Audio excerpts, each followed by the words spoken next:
Bonjour à tous. Alors j'espère que vous allez bien et aujourd'hui je suis vraiment contente de vous retrouver encore pour une nouvelle vidéo avec des séances commentées. Le thème de ces séances sera cette fois la connexion et pas le contrôle. Je sais que je vous en avais déjà parlé brièvement dans la vidéo où je vous parle un petit peu de ma formation et comment j'utilise ces clés et que je les incorpore à ma méthode. Mais là, on va aller un petit peu plus profondément dans le sujet avec vraiment des exemples concrets à pied et monté.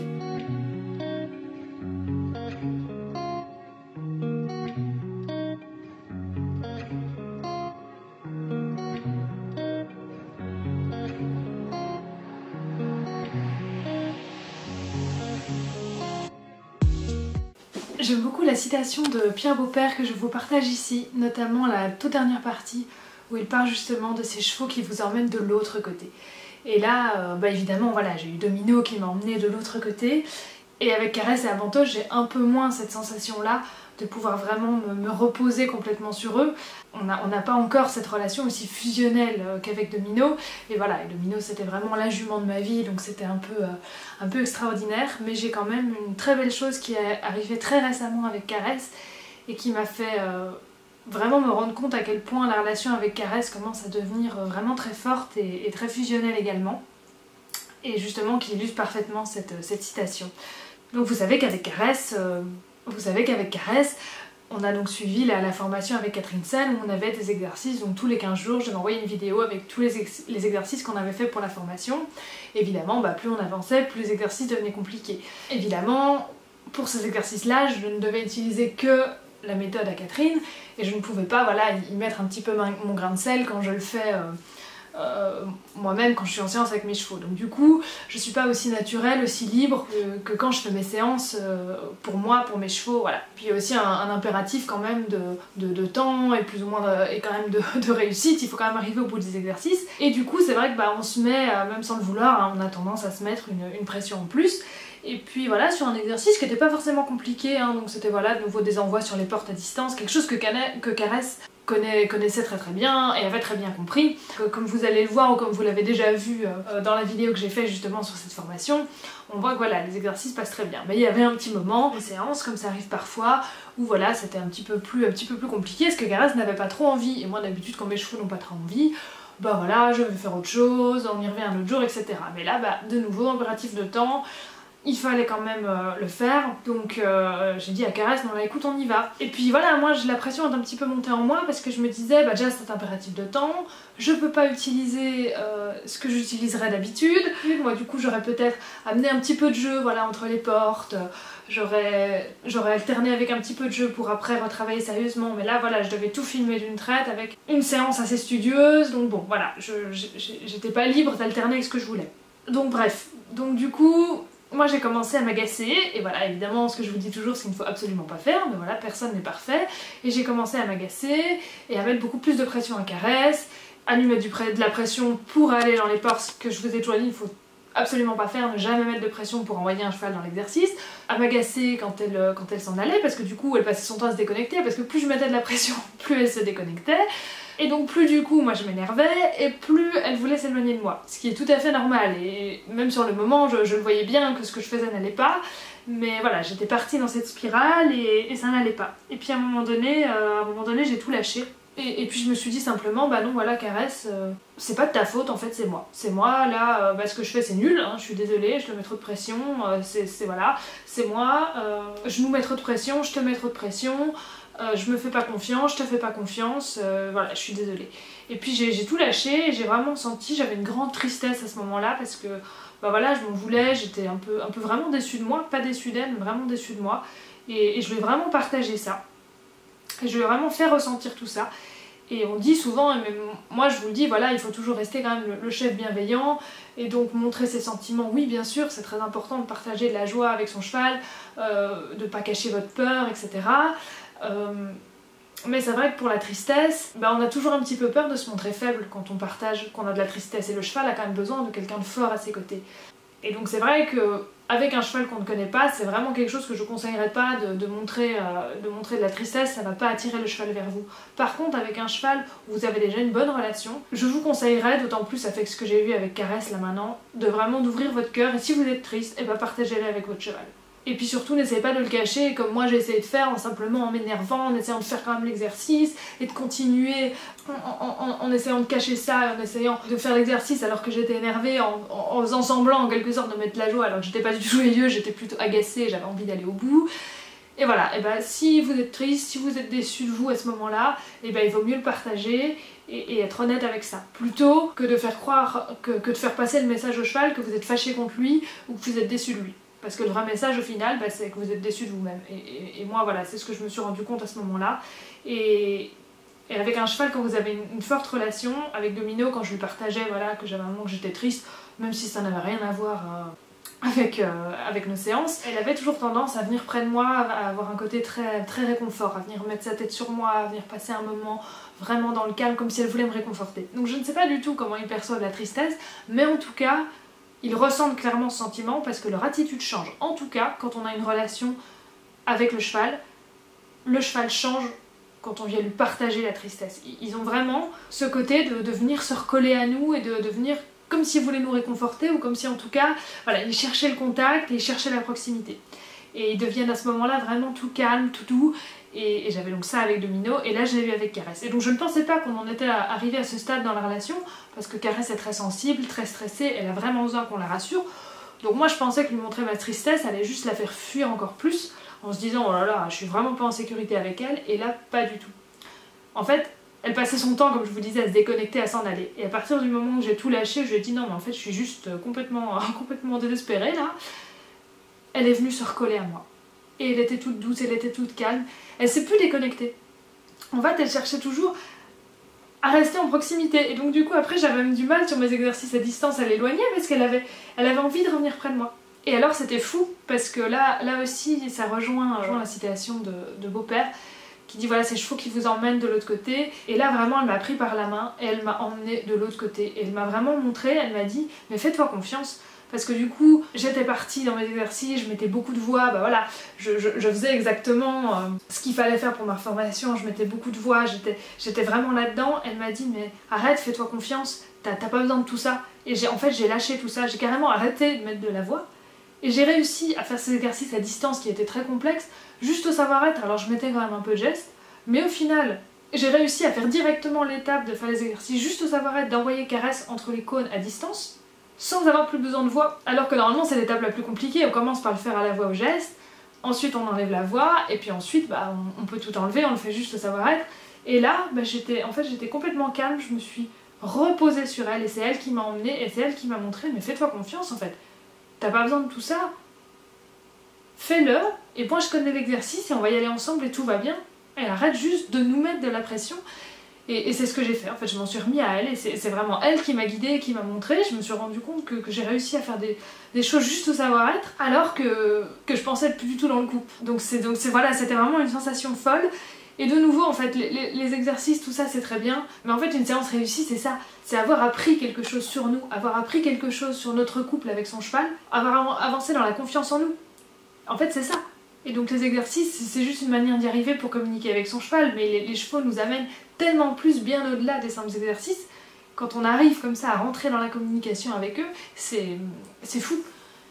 Et là, bah, clairement, ouais, elle m'a emmenée de l'autre côté, et donc après ces exercices au savoir-être, on a fait une grande pause où je me suis vraiment assise dans le sable, elle est venue me chercher ce qu'elle a jamais fait, elle a vraiment mis sa tête sur la mienne, et elle m'a mordillée comme ça elle chipotait un petit peu avec ses lèvres pendant un petit moment, puis elle se reposait sur moi. Il y a vraiment eu, c'était vraiment très très riche en échanges, en émotions à ce moment-là, et j'ai vraiment senti qu'elle me disait mais moi je te laisse pas tomber en fait. C'est toi qui as laissé tomber, c'est toi qui as plus cru, mais moi j'ai jamais laissé tomber. Et c'est fou parce que là je me dis qu'on en est arrivé à un point dans la relation où maintenant c'est elle qui est capable de revenir me chercher.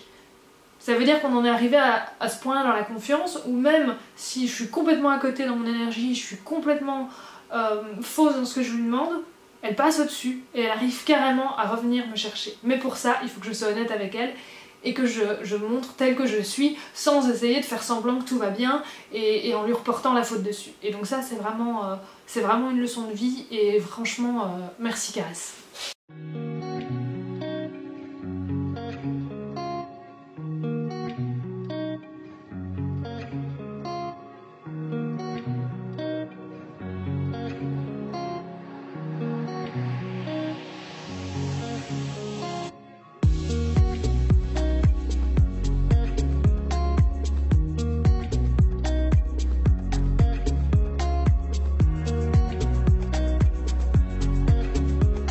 on a une séance en duo. On a fait plusieurs petits exercices, notamment des reculés en duo à distance, mais aussi pas mal de travail sur le cercle en duo en liberté. Et donc là j'en profite pour vous faire un petit rappel en fait de comment je leur ai appris à tous les deux ces cercles en liberté. J'avais vu énormément de vidéos quelques années en arrière qui expliquaient comment faire les cercles, et c'était vraiment des propositions pour apprendre ces cercles très codifiés où on disait voilà, il faut pousser les épaules, faut gérer les hanches, il faut gérer la tête, etc. Et je me rendais compte que ça marchait pas en fait. Disons que ça marchait sur un tour, deux tours, et puis très vite ça marchait plus, ou alors ça marchait une séance et la séance d'après ça ne marchait plus. Parce qu'en fait, ce qui me manquait à l'époque, c'était vraiment toute la dimension savoir-être. Et c'est vraiment en fait avec le savoir-être que je vais vous rappeler ici, que ensuite j'ai pu mettre des codes, et mettre des codes vraiment en compréhension adaptés à mes chevaux, et pas simplement les codes que j'ai vus ailleurs, et que du coup, grâce au savoir-être que j'ai mis, le cheval a eu envie d'y répondre. Et c'est comme je vous expliquais dans les précédentes vidéos au niveau du rappel en extérieur, c'est par votre savoir-être et par votre pouvoir d'attraction que vous allez donner envie à votre cheval de répondre à votre code. Votre code tout seul, il sert à rien en fait. S'il n'y a pas le savoir-être derrière, ça va être complètement inefficace. Donc pour apprendre les cercles en liberté, ce qui a vraiment été le déclencheur avec Caresse et Avantos, c'est quand j'ai commencé vraiment à être dans l'empathie. Donc c'est-à-dire ressentir ce que l'autre ressent, et à simplement me mettre en début de séance comme ça, à les lâcher sans rien demander en carrière, et à simplement les observer et me mettre dans l'empathie. Empathie ne veut pas dire non plus qu'on se met dans la sympathie et qu'on commence à se dire « Ah oui, alors aujourd'hui t'es pas bien, oh bah alors on va pas faire ça ». Non, simplement, sans jugement, on essaye de ressentir, d'essayer de comprendre dans quelle émotion est le cheval aujourd'hui. Donc vraiment, de nouveau, on retourne à cette notion d'instant présent pour se connecter au ressenti du cheval. Donc on commence par marcher avec le cheval sans demander, sans rien demander comme je vous disais, juste ressentir, écouter, sentir les mêmes sensations et donner vraiment cette empathie. Au début, le cheval il va marcher très loin de vous, mais ça, peu importe.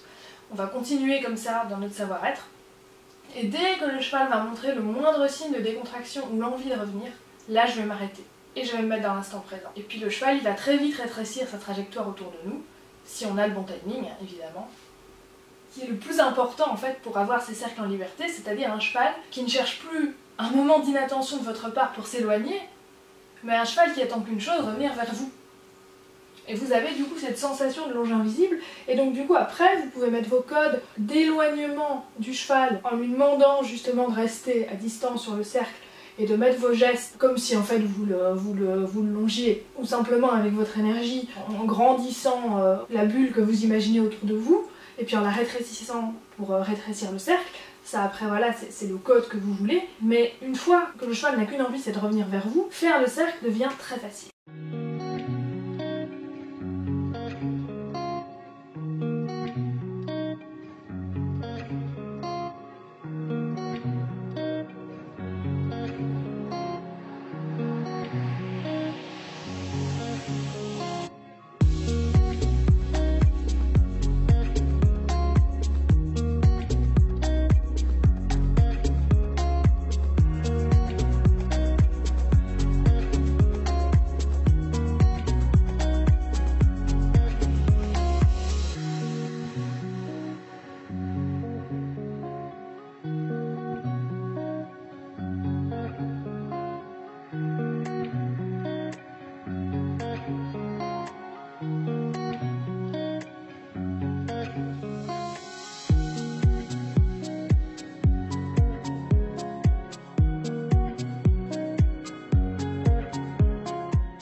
Ensuite, on passe à quelques séances montées avec Caresse. Souvenez-vous, la dernière fois, on avait utilisé la séquence d'exercices de Pierre Beaupère pour rééquilibrer un petit peu les symétries de Caresse et d'Avantos.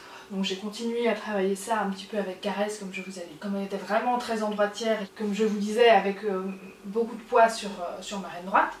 Et là, dans les dernières séances que j'ai eues avec elle, et notamment aussi dans les cours que j'ai pris avec mon coach parce qu'on reprend un petit peu le saut, et bah je ne sais pas si ça a déjà fait effet le peu qu'on a travaillé, mais elle a été vraiment plus détendue que jamais, bien ronde tout du long, sans se mélanger dans ses foulées comme elle fait des fois, parce qu'elle se tendait pas, parce que voilà, Caresse c'est une jument qui se tend facilement, et une fois qu'elle se tend, elle nous fait un espèce de trop galop, et elle a beaucoup de mal à se remettre dans une allure correcte.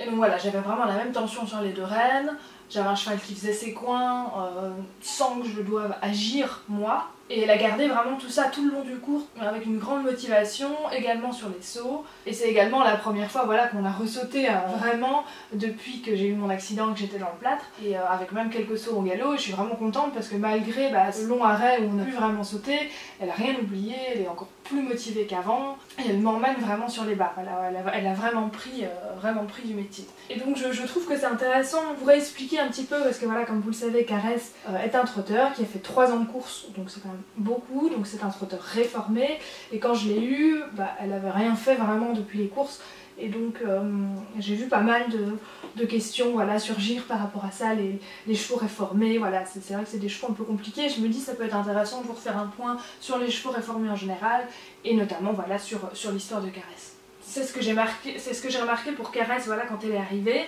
mais quand je regarde un petit peu sur les forums, et quand je discute avec des gens qui ont des chevaux réformés aussi, je me rends compte qu'on retrouve un petit peu les mêmes attitudes chez tous ces chevaux. Voilà, quand je suis arrivée, Caresse était très réticente au contact quand elle est arrivée.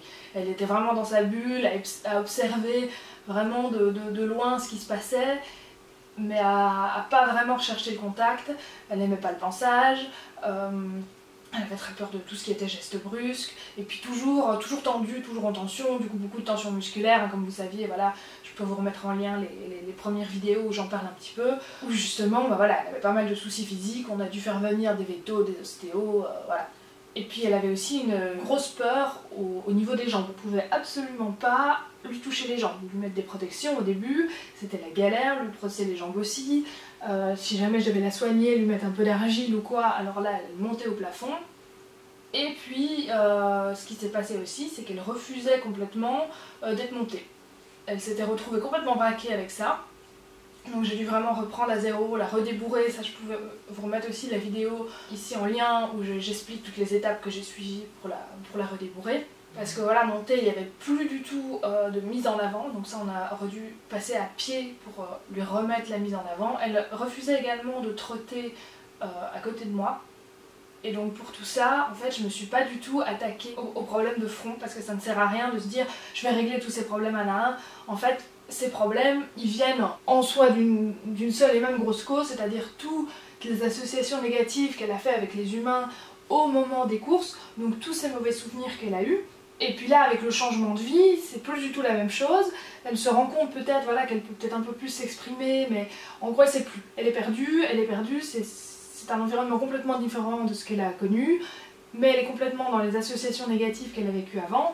Donc en fait, tout est à réapprendre, et ça sert à rien de se dire je vais régler les problèmes un à un. En fait, il faut vraiment reprendre à zéro et régler surtout ce problème de cheval craintif, qui se sent toujours en panique, toujours préoccupé par les éléments extérieurs. Tout venait un petit peu de là avec Caresse, c'était ce côté très craintif. Toujours voilà, au tout début, les yeux très grands ouverts mais très fuyants, par contre elle se posait nulle part avec son regard, une respiration très courte, naseaux très ouverts, voilà, et puis globalement tendue musculairement. Et donc du coup, voilà, elle pouvait être très violente, ce qu'elle n'est plus maintenant, hein, comme je vous ai dit, avec tout ce que je vais vous expliquer ensuite. Je lui ai appris à pouvoir dire non gentiment, en lui montrant justement que j'acceptais ses noms, mais au début elle était très violente dans ses réactions, très sur la défensive. Et voilà, il faut avant tout, comme je vous disais, rechercher les causes pour réellement pouvoir ensuite aider le cheval. Ça peut venir du tempérament du cheval qui est un petit peu électrique, et donc ça c'est quelque chose qui appartient au cheval, peut être en partie voilà, transmis par la mère aussi. Un cheval comme ça restera toujours un petit peu plus sensible que les autres, Et donc voilà, ça demandera aussi à l'humain de s'adapter un peu plus, on ne pourra pas le changer complètement. Ça peut venir des souvenirs passés, le cheval est craintif parce qu'il y a eu des traumatismes psychologiques, il est resté sur des incompréhensions, des frayeurs, tout ça n'est pas résolu. Donc là, suivant la durée des traumatismes, voilà, ça va être plus ou moins long à aider.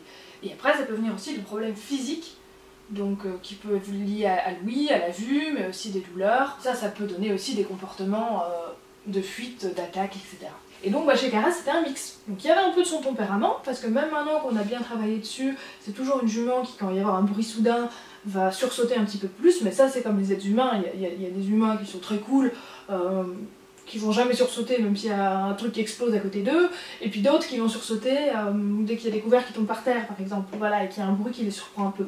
Donc voilà, il y a une partie tempérament, mais il y avait quand même aussi une grosse partie des souvenirs passés et des problèmes physiques. Et donc, problèmes physiques, comme je vous ai dit, on a fait venir Veto, ostéo. Pour les souvenirs passés, là, c'est tout ce que je vais vous expliquer maintenant, tout ce qu'on a travaillé. Et pour sa partie tempérament, voilà, on fait avec. Mais comme on a déjà résolu énormément de choses, c'est plus vraiment gênant ce côté craintif. Et donc le plus important, en fait, c'est de construire du coup le lien, la confiance, pour ensuite pouvoir pousser le cheval à affronter ses peurs. Une fois qu'il a confiance en vous, c'est une confiance réparatrice, il va pouvoir se reposer sur vous pour venir au-devant de ses peurs, pour surmonter ses peurs. Et petit à petit, à force de se reposer sur vous pour surmonter ses peurs, il va surmonter ses peurs de plus en plus de lui-même, et petit à petit, voilà, c'est la confiance en lui qui va venir. Et donc ça, ce que j'ai beaucoup travaillé avec Caresse au début, voilà, c'est avec les bâches, parce qu'elle avait très peur de tout ce qui touchait au niveau de ses pieds. Donc de nouveau, je ne me suis pas attaquée au problème de front en disant on va essayer de lui brosser les pieds, non, tant pis, on va pas lui brosser les jambes tout de suite. Donc je me suis beaucoup occupée à la faire marcher sur des sols différents, etc. pour qu'elle prenne confiance en fait en ses pieds. Et donc voilà, on a commencé par marcher sur des bâches, c'était un petit peu la panique au début. Donc souvenez-vous, ce que j'avais expliqué dans une vidéo il y a quelques années en arrière. Pour débloquer un petit peu ça, j'avais commencé par la faire passer en fait dessous, alors pas une bâche complètement jusqu'au sol, où qu'elle touchait légèrement avec sa tête le haut de la bâche pour qu'elle ait déjà la sensation. Et c'était une bâche très colorée, et après voilà, je l'ai mis par terre, et comme elle l'avait déjà touché un petit peu avec sa tête, ça a été plus facile après de la toucher avec. Et voilà, il faut pas se dire si le cheval a peur de ça, faut pas l'y confronter. Non, en fait c'est vraiment comme pour nous. Il faut un jour qu'on regarde nos peurs en face et qu'on s'y confronte pour pouvoir avancer. Et c'est ça qui va donner confiance. Et donc ça, ce qui aide beaucoup aussi comme exercice, ça je vous avais fait aussi une vidéo à part là-dessus, l'exercice d'apprendre à toucher des objets et de mêler ça avec le jeu, et puis après de pouvoir demander au cheval d'aller toucher ces objets qui lui font peur en extérieur. Et donc toujours avec cette même méthode, c'est vous qui allez vers l'objet pour montrer au cheval que voilà, vous avez vu l'objet, vous gérez la situation, et puis vous y allez avec beaucoup de joie pour lui montrer que c'est très très chouette. Ensuite c'est le cheval qui vous rejoint sans que vous le poussiez, sans que vous le tirez. Et puis après voilà, vous lui proposez de mêler le jeu avec ça, de toucher, etc. C'est important en fait de commencer ces chevaux réformés avec des choses qu'ils ne connaissent pas ou ils n'ont pas d'a priori. Tout ce qui est marcher en main, la longe, même monter, tout ça c'est des choses qui ont été associées avec du négatif. Et du coup vous n'allez pas pouvoir les changer en partant de là. Vous allez devoir partir de choses que le cheval n'a jamais connues. Et donc c'est pour ça que les petits jeux d'éveil justement dans l'instant présent, avec des choses toutes simples, c'est super simple, c'est super chouette. Par exemple voilà, quand je l'ai appris à toucher des objets, il faut lui proposer voilà, de pousser des objets, de prendre des objets, voilà. De plein de petites choses pour pouvoir justement mettre en place ce lien, cette confiance du cheval en vous. Et puis ensuite, vous allez pouvoir passer assez vite, comme je vous disais, aux habituations, avec des bâches, avec des choses qui font peur, pour pouvoir montrer au cheval qu'en fait, il peut surmonter tout ça. Et ensuite, voilà, la dernière étape, ce sera de repasser à ce qui posait un petit peu plus problème, donc de repasser au travail en main, en longe à côté, au travail monté, avec toute cette partie redébourrage, et puis travailler surtout, le problème avec Caresse, c'était la mise en avant, elle était complètement bloquée. Bah oui, je pense que elle avait vraiment associé la mise en avant à la course et à ses souvenirs négatifs, et donc voilà, du coup elle était braquée. Et donc après, ce qu'il faut faire attention aussi, c'est pas parce qu'à pied ça va que monter ça va aller. C'est deux choses différentes. Et donc c'est pour ça que c'est important pour la mise en avant. Moi j'avais beaucoup travaillé avec la voix, et comme ça, monter, je pouvais réutiliser cette voix ensuite. Et puis toujours voilà, toujours faire attention de garder la connexion, de garder le regard avec votre cheval. Et donc c'est pour ça que voilà, même monter ça peut être intéressant, hop, des fois de s'arrêter dans la séance, de redemander un pli vers vous au cheval, pour lui dire regarde voilà, c'est toujours moi, je suis là, et pour pas qu'il parte dans ses souvenirs, qu'il garde toujours cette connexion avec le regard avec vous. Également, voilà, pour tout ce qui est touché, je vous ai dit qu'elle ne supportait pas le contact. Pareil, j'ai pas attaqué ça de front. Je me suis pas dit, elle veut pas les brosses, il faut que je fasse accepter les brosses. Non. Donc au début, ce que je commençais simplement, c'est des massages avec les mains. Donc j'avais fait une petite formation shiatsu, comme je vous avais dit. Donc je lui proposais des petits moments shiatsu. Au début, elle s'en foutait complètement, mais disons qu'elle n'en avait pas peur. Parce que de nouveau, c'est quelque chose qu'elle ne connaissait pas. Donc elle se laissait faire. On peut pas dire qu'elle l'appréciait. Et puis petit à petit, quand elle a commencé à voir que ça la détendait, elle a commencé à apprécier et maintenant carrément elle en redemande. Et petit à petit après, grâce à cette confiance, j'ai pu passer à des brosses douces, puis à des brosses dures. Maintenant elle adore les trilles, surtout au moment du printemps, au moment de la mue et des gratouilles. Voilà. Et donc j'ai jamais forcé, je me suis jamais dit, il faut régler ce problème là tout de suite, en une semaine, il faut qu'elle accepte la brosse. Non. On est en train de construire une relation, il y a beaucoup de choses chez elle qui ont été cassées. On va pas tout réparer en une semaine. Et il y a beaucoup de gens aussi qui disent « Oh, mon trotteur, quand il est arrivé, je l'ai laissé 1 an en prairie, parce que voilà, il y avait plein de problèmes qui étaient similaires à Caresse, et je m'étais dit, voilà, après 1 an, ça va aller. » Non, ça va pas aller. Pourquoi? Parce que votre cheval, il a fait des associations négatives avec l'humain. Si vous le mettez aux prairies, là, il va être très heureux. Mais le jour où vous allez revenir vers lui, toutes les associations négatives vont revenir. Pour lui, vous n'êtes rien encore, vous n'avez pas tissé de lien. Donc vous êtes un humain parmi tant d'autres. Donc association négative. Donc laisser simplement du temps au cheval en pensant qu'il va se remettre tout seul, ça ne va jamais marcher. Il faut vraiment s'y atteler, mais s'y atteler dans le bon ordre et sans aller de front comme je vous disais tout à l'heure. Ensuite, on a pu apprendre des nouvelles choses, notamment le saut et le galop. Alors pour le galop, de nouveau, j'ai réutilisé la voix en fait, la voix qui est un super outil. Et en fait, après, pour avoir vraiment des beaux départs, j'ai travaillé à la voix dans le rond de longe. Mais en fait, le premier galop que j'ai eu, c'était monté. Et en fait, comment j'ai fait ça? Simplement, je sentais la jument particulièrement connectée, particulièrement bien ce jour-là. En fait, là, c'était vraiment de nouveau une question de mettre vraiment la bonne énergie au bon moment. J'ai pas à chipoter dans les jambes, etc. Parce que ça, c'est quelque chose qu'elle ne connaît pas pour le départ au galop, donc ça sert à rien. Ça, c'est quelque chose qu'on peut apprendre ensuite. Mais là, je voulais simplement lui communiquer la bonne énergie, parce que c'est une jument qui galopait quand même en prairie. Mais simplement, avec l'humain, elle savait qu'elle n'avait pas le droit de galoper. Donc ce que j'ai fait, c'est que j'ai vraiment essayé de communiquer une énorme joie pour l'inciter à vraiment faire un bond en avant, mais pas dans la fuite. Donc pas à se mettre dans la fuite comme elle faisait au trot, où elle trotte de plus en plus rapidement, mais c'est vraiment de la fuite. Je voulais vraiment qu'on bondisse ensemble dans la joie, et je voulais vraiment lui transmettre, de lui dire, voilà, tu peux faire ce que tu n'as jamais osé faire. Et en fait, la bonne émotion va susciter le bon geste. Et là, ce jour-là, elle a pu, elle est tombée dans le galop, elle n'a pas pris le galop par équilibre, évidemment, ça s'est venu après. Mais ce jour-là, elle a vraiment pu tomber dans le galop, parce que j'ai vraiment réussi à lui transmettre la bonne émotion. Et donc ça, voilà, c'est pas quelque chose qui est forcément facile à faire, c'est vraiment une question de ressenti. Mais en fait, ça a débloqué beaucoup de choses, parce que du coup, j'ai pu beaucoup féliciter. Et puis après, ça a d'autant plus aidé le travail après à pied pour lui apprendre à prendre le galop à la voix, et puis après à continuer à le faire monter, et puis petit à petit, travailler son équilibre pour ensuite pouvoir prendre le galop par l'équipe. Et pareil pour le saut, en fait, elle s'arrêtait dans une barre parce qu'elle ne connaissait pas. Nouveau cheval craintif encore un peu à l'époque, donc elle se bloquait devant. Donc par contre c'est une jument qui aimait beaucoup l'extérieur, était très très en avant en extérieur. Donc ce que j'ai fait en fait, c'est qu'on a mis des petites barres dehors, et puis on allait sauter comme ça dans un champ en extérieur. Et ça l'a beaucoup aidé, parce que là par contre dehors elle s'arrêtait pas. Elle était très motivée, elle avait tendance même au début un petit peu à accélérer devant la barre, elle était un peu stressée. Et puis petit à petit elle s'est rendue compte que c'était très très chouette, comme en plus on l'a félicité beaucoup. Et voilà, et donc faut pas s'inquiéter au début avec ce type de cheval s'il va trop vite sur la barre. Parce que c'est des chevaux qui vont très très vite vouloir se rebloquer, et les chevaux craintifs, une fois qu'ils ratent et qu'ils se disent c'est pas ça qu'on voulait, ils ont tendance à se renfermer et puis à plus vouloir proposer. Donc il faut vraiment encourager la proposition, encourager le bon geste, même si c'est trop rapide, il faut vraiment encourager ce mouvement en avant vers la barre. Et c'est très important aussi dans tout ce que je vous ai dit là, en fait, de chercher dans les réponses, pas seulement que le cheval réponde à ce que vous demandez, mais qu'il y ait vraiment de la douceur, de la légèreté dans les réponses. Parce que par exemple, pour les départs au trot, que ce soit à pied ou monté, comme je vous disais, elle voulait pas trotter à côté de moi. Alors après, quand elle a commencé à le faire, au départ, elle donnait des coups de tête, elle se secouait, pareil montée, au départ, elle partait toujours très tendue, donc en secouant la tête, en s'énervant un peu. Et puis après, c'était délié. Mais donc ça sert à rien de se dire, ok, elle a bien répondu, ça passera, et on continue à trotter. Non, ce qu'il faut vraiment travailler, c'est ce départ. Et vraiment essayer d'adapter votre façon de demander pour avoir cette réponse le plus légère et le plus doux possible. Et donc du coup voilà, c'est pour ça que moi au début les départs au trot, je faisais qu'à la voix, je mettais pas du tout de jambes. Maintenant je peux mettre des jambes, il n'y a aucun souci.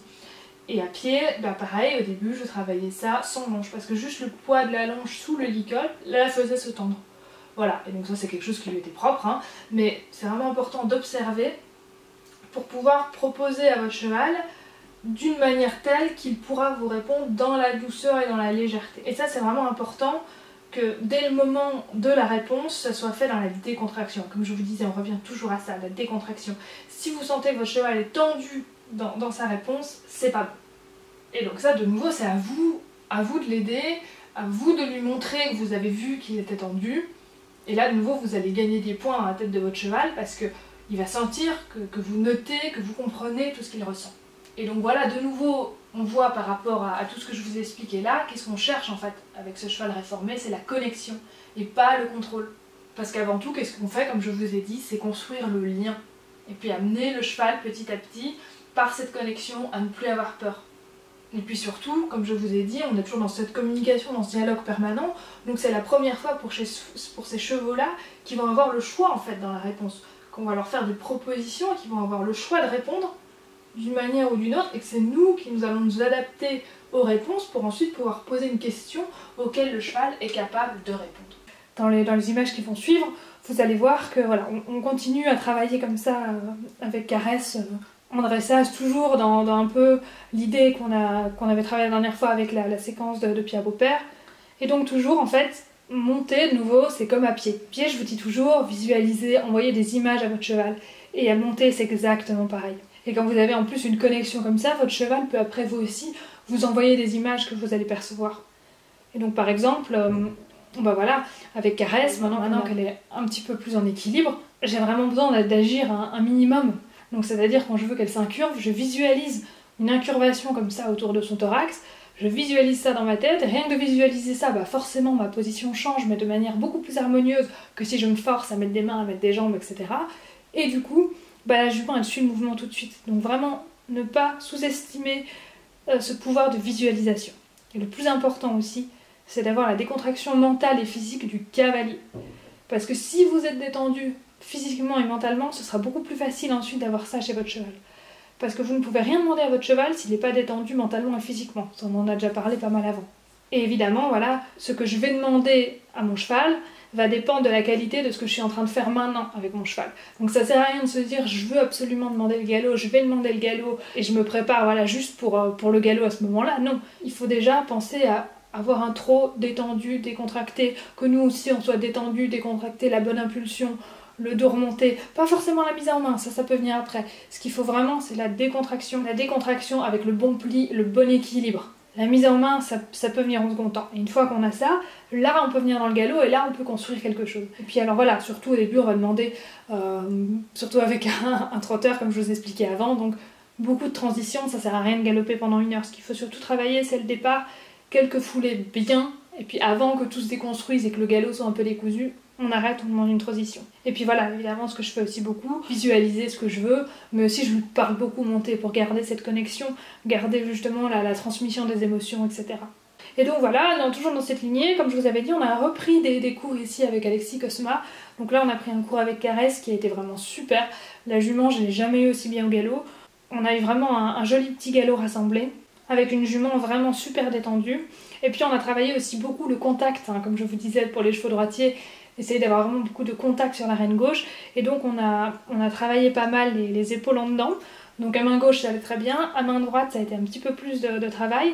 Et en fait il fallait vraiment rechercher toujours préparer de nouveau, hein, préparer la jument. Et donc on la préparait sur une volte avant pour qu'elle puisse venir vraiment s'appuyer sur cette reine gauche et lâcher la reine droite. Et une fois qu'elle était comme ça, hop on partait en épaule en dedans. Alors ce qui est vraiment toujours magique, c'est quand le cheval est prêt, hein, ça je vous avais déjà dit dans les cours d'Alexis avec Aventos, quand le cheval est prêt, en fait on n'a plus qu'à justement visualiser, on n'a plus à mettre de jambes, on a juste à se décontracter et à visualiser l'exercice et ça passe tout seul. Donc en fait pour l'épaule en dedans, j'ai décalé un petit peu mes mains en piste intérieure, mon regard vers l'extérieur, justement qu'elle reste avec ses hanches sur la piste, mais surtout pas de jambes en fait. J'avais des fois le mauvais réflexe de toujours vouloir mettre un petit peu de jambes et tout ça pour rechipoter, mais en fait plus on chipote, plus on se tend et plus on tend le cheval.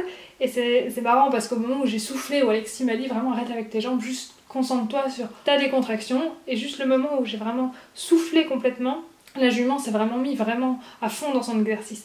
Alors là vous verrez dans les images qui vont suivre, l'épaule en dedans à gauche est pas mal, par contre l'épaule en dedans à droite on voit très peu parce que c'est un tout petit début de décalage des épaules en piste intérieure, parce que si on en demande trop, la jument elle va partir complètement à droite en fait, vu que c'est déjà son défaut.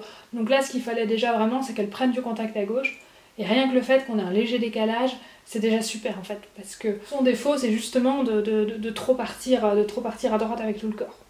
Maintenant on va passer à Bantos. Alors la semaine passée j'ai eu une séance un peu particulière avec lui. Il était très bien au pas et au trot. Par contre le galop était vraiment très compliqué. Il a clairement en fait refusé cette allure en carrière. Il s'énervait en tirant les rênes, mais ça n'avait pas à voir avec la fois où il faisait ça dans le passé. Souvenez-vous, voilà, à Bantos, un cheval très très émotif, avec lui aussi j'ai dû tout reprendre de zéro, il fouillait la main, il fouillait les jambes. Je vous avais dit dans la précédente vidéo que maintenant il recherche au contraire ce contact et que ça le rassure. Donc voilà, avec Abantos aussi, on a vraiment eu toute une évolution, travailler sur son émotivité, sur sa confiance en lui. Au début, passer une barre au sol tout seul, il voulait pas le faire. Alors à pied à côté, ça allait très bien, mais s'il devait la passer seul en liberté, il se bloquait. Donc lui, il a eu vraiment tout ce travail sur la confiance en lui, sur l'autonomie et sur la conscience, parce que c'était un cheval qui était toujours happé par l'extérieur, donc voilà, le ramener ici et maintenant. Et donc c'est un cheval qui, voilà, dès qu'il était dans l'émotion, montait en tout cas, dès qu'il passait comme ça dans le stress, il avait tendance à tirer les rênes. Souvenez-vous, je vous en avais parlé dans les vidéos de l'année passée, et il me faisait beaucoup ça, voilà. L'année passée on avait résolu ce problème, parce que dès qu'il tirait les rênes, c'était une montée en stress, il refusait de partir au galop, il restait au trot en tirant les rênes pour justement ne pas qu'on passe dans ce galop qui le mettait en pression. Et on avait résolu ce problème avec le travail de l'harmonie justement pour l'amener dans la décontraction et pour l'amener justement à trouver du confort dans cette allure. Et après voilà, j'avais des départs, même rênes tendues, qui étaient vraiment très très beaux, et un cheval rond au galop. Ici aujourd'hui, il s'est remis à tirer les rênes, mais c'était pas pareil, parce qu'il partait bien au galop, il ne tirait pas les rênes pour ne pas partir, il partait dans le galop, mais il se désunissait très vite, il passait du coup un petit peu en mode rodéo, et du coup, bah, il commençait à tirer les rênes parce que inconfort. Et donc ça, en fait, j'ai tout de suite repéré que c'était plutôt attaché à un inconfort physique plus que mental comme l'an passé. Je sais que voilà, de nouveau, hein, avec cet accident que j'ai eu en début d'année, que j'étais dans le plâtre, on reprend le travail doucement, qu'il n'a pas beaucoup bossé, donc c'est possible que le galop rassemblé lui donne peut-être un peu d'appréhension. Il a quand même 22 ans maintenant, il se sent peut-être plus faible physiquement, et je sais qu'à Bantos, dès qu'il sent qu'il n'est pas sûr à 100% qu'il va pouvoir réussir, il va pas se lancer, il va se braquer. Contrairement à Caresse, qui maintenant, elle, c'est une fonceuse, elle va aller, et puis si ça rate, bah voilà, elle va peut-être s'inquiéter, mais elle va y aller. Lui à Bantos, c'est toujours ce problème de confiance en lui, il va partir du principe je suis pas capable, je suis pas capable. Et donc il va vouloir vraiment l'amener dans le confort, qu'il soit vraiment 100% dans le confort, pour qu'il puisse se dire j'y vais.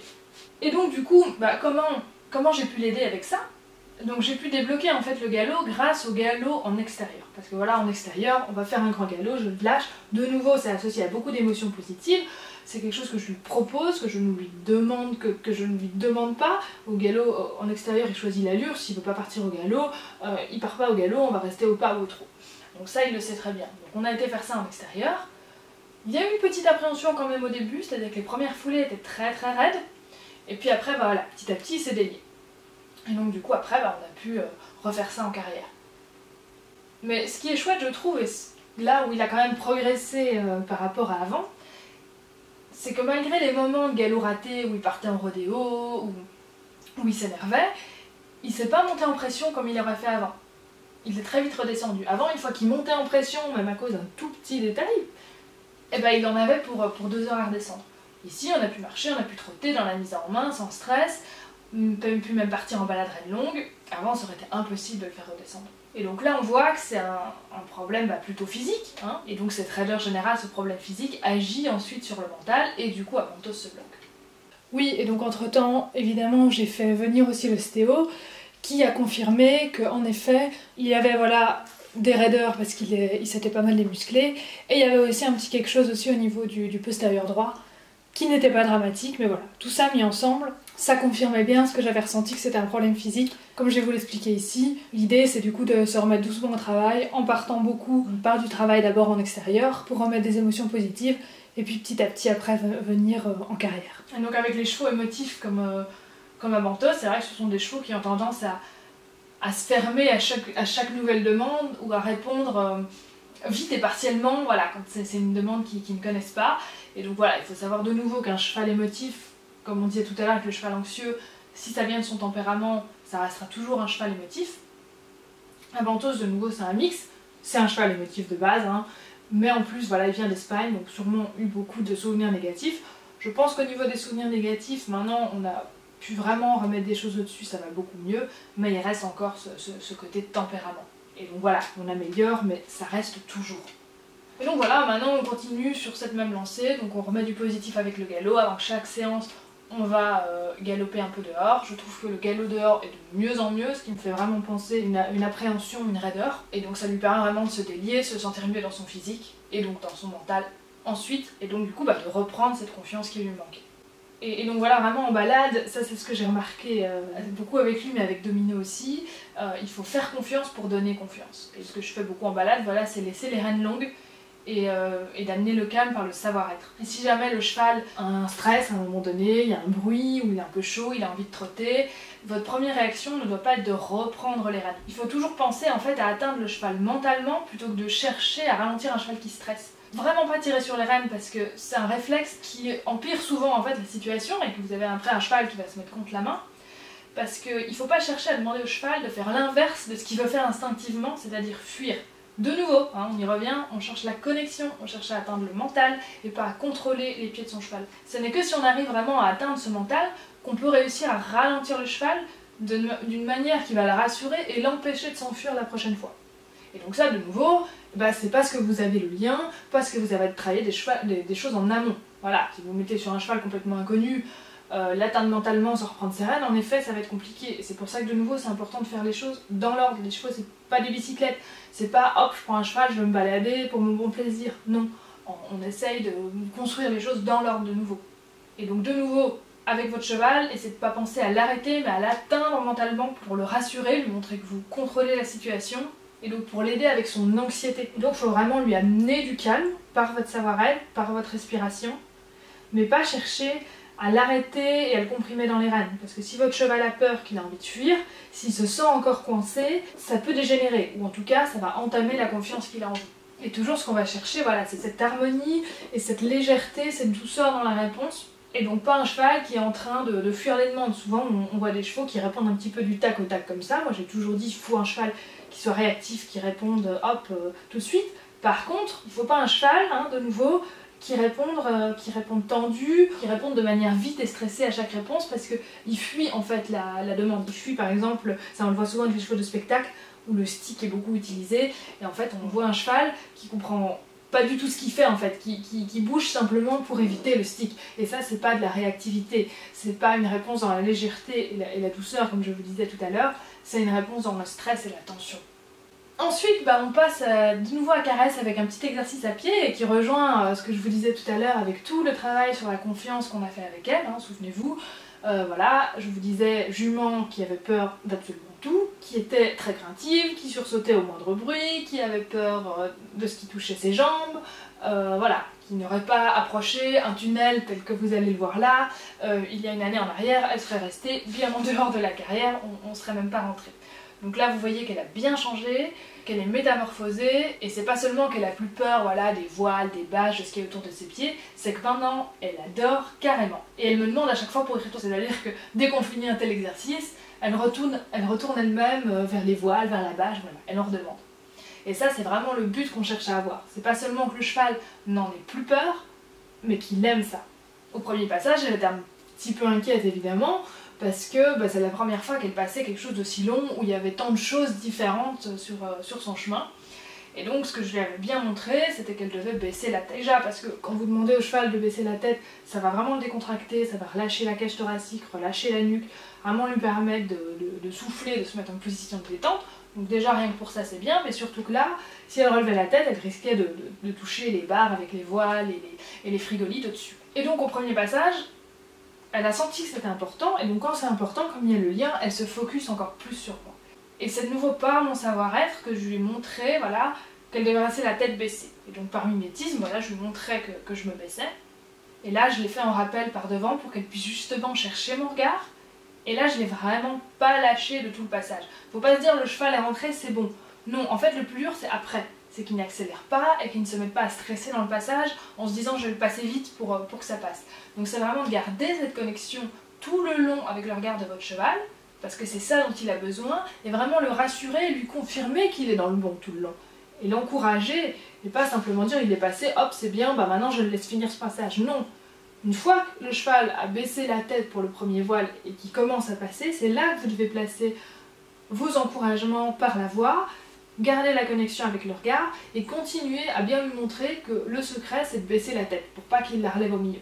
Et ça voilà, on a fait ça une fois et après bah, c'était bon. Et donc c'est important surtout dans des exercices un petit peu plus complexes comme ça de toujours observer votre cheval, parce que quand il y aura trop de questions ou trop de doutes, trop d'incertitudes sur ce qu'il doit faire, le cheval risque de se déconnecter. Parce que les questions en fait, les questions non répondues par vous, ça devient une pression pour le cheval.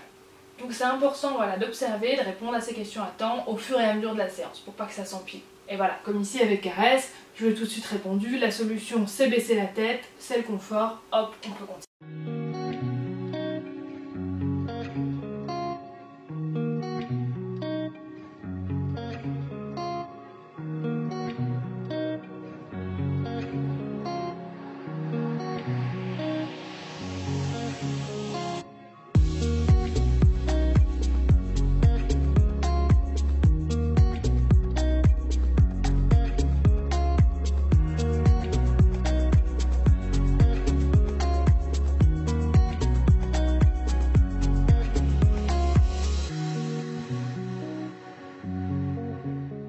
Voilà, et on finit ici avec balade à pied avec Caresse. Hein, comme je vous disais, voilà, jument qui adore vraiment l'extérieur, qui a quand même peur de pas mal de choses, hein, comme je vous disais, voilà, cheval craintif.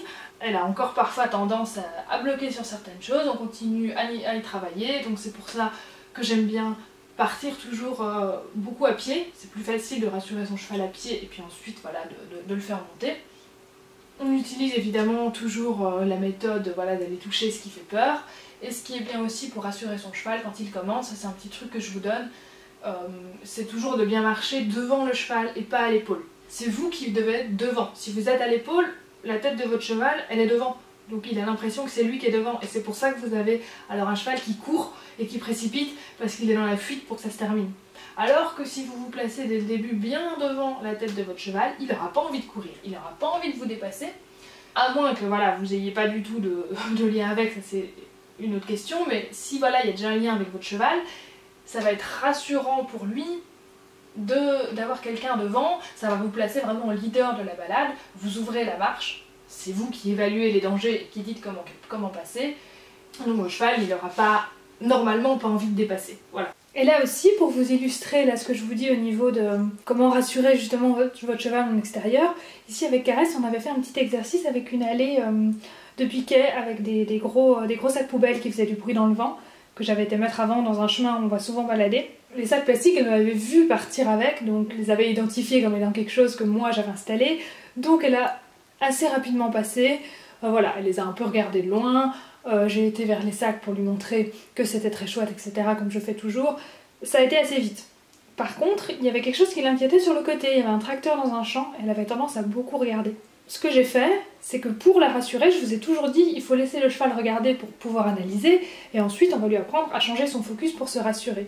Et donc ce que je faisais, c'est que je lui demandais de regarder sur le côté là où il n'y avait pas le tracteur, et moi pendant ce temps je lui montrais que je regardais le tracteur. Et donc du coup c'est très vite détendu, parce que si je lui demande de ne pas regarder le tracteur en changeant bêtement le focus, mais que moi je ne surveille pas le tracteur, et ben c'est inquiétant pour elle parce que ça veut dire que le chef, le leader, il surveille pas. Donc du coup on peut être en danger. Donc il faut vraiment lui montrer que je prends cette position de chef bienveillant et que moi je surveille l'environnement et qu'elle peut me faire confiance quand je lui dis qu'elle peut regarder à droite. Et donc après on a fait ça à chaque fois avant de passer dans les ballons, parce que je voulais évidemment toujours qu'elle soit là en confiance avec moi et pas qu'elle passe dans les ballons en regardant ailleurs. Donc on préparait toujours ça en lui demandant de regarder à l'endroit où il n'y avait pas le tracteur. Et moi, pendant ce temps-là, je regardais le tracteur, et puis à un moment donné, le vent s'est un peu levé et agitait un petit peu plus les ballons. Donc ce qui se passait, c'est que j'alternais entre regarder les ballons pour lui montrer que je contrôlais toujours et que j'avais toujours une vision là-dessus, quand ça avait un petit peu plus de bruit, que je sentais que ça l'inquiétait, hop, avant que ça l'inquiète vraiment, je regardais les ballons, puis je repassais au tracteur, et je switchais comme ça. Et je voyais vraiment quand mon timing était bon, quand vraiment j'arrivais à capter ce qui était le plus impressionnant pour un cheval au bon moment, elle s'apaisait et elle se détendait complètement, elle se disait ok, j'ai plus besoin de surveiller, quelqu'un surveille pour moi. Et du coup, de ça, j'ai vraiment pris en grade, si l'on peut dire. Elle s'est dit, je peux vraiment me reposer à fond sur elle. Et donc ce qui s'est passé, c'est que j'ai même pas eu besoin de la regarder, même pas eu besoin de la prévenir.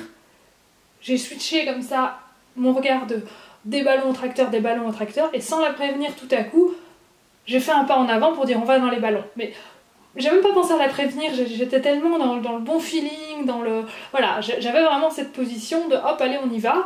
Je l'ai même pas regardé, je l'ai pas prévenue, et là, la jument, hop, tout de suite, elle est partie avec moi. Et ça montre vraiment de nouveau que quand on a la bonne communication, le bon timing, le cheval, il a qu'une envie, c'est de vous suivre. Et voilà, et avant tout, moi, ce que je vous apprends, c'est vraiment à observer, à communiquer. Le reste, ça vient après, ça sert à rien d'apprendre des codes, des méthodes toutes faites, on s'en fout. Ça va venir, vous allez vous adapter à votre cheval, vous allez les créer vous-même. Ce qu'il faut, c'est apprendre à comprendre et apprendre à répondre. Et quand on a comme ça la bonne communication, on n'a plus non plus de peur, nous, et on n'est plus non plus surpris par son cheval. On peut plus être surpris par son cheval une fois qu'on apprend à le comprendre et à l'observer. Et de nouveau, on voit que par la connexion, par la gestion de mon focus, du coup je gère son focus, j'ai donc le contrôle de ses peurs, et donc on part de la connexion et non du contrôle. On part de la connexion pour arriver au contrôle. Et pour arriver au fait ensuite que le cheval se contrôle lui-même, parce qu'on lui apprend voilà, comment se gérer, et après voilà, il se gère tout seul. Voilà, et j'espère que cette vidéo vous a plu et que vous avez encore appris des choses avec nous. N'hésitez pas à me revenir en commentaire si vous avez des questions, des suggestions, enfin voilà, tout ce que vous voulez. Le petit pouce bleu, ça fait toujours plaisir, et puis surtout, abonnez-vous. À bientôt, merci.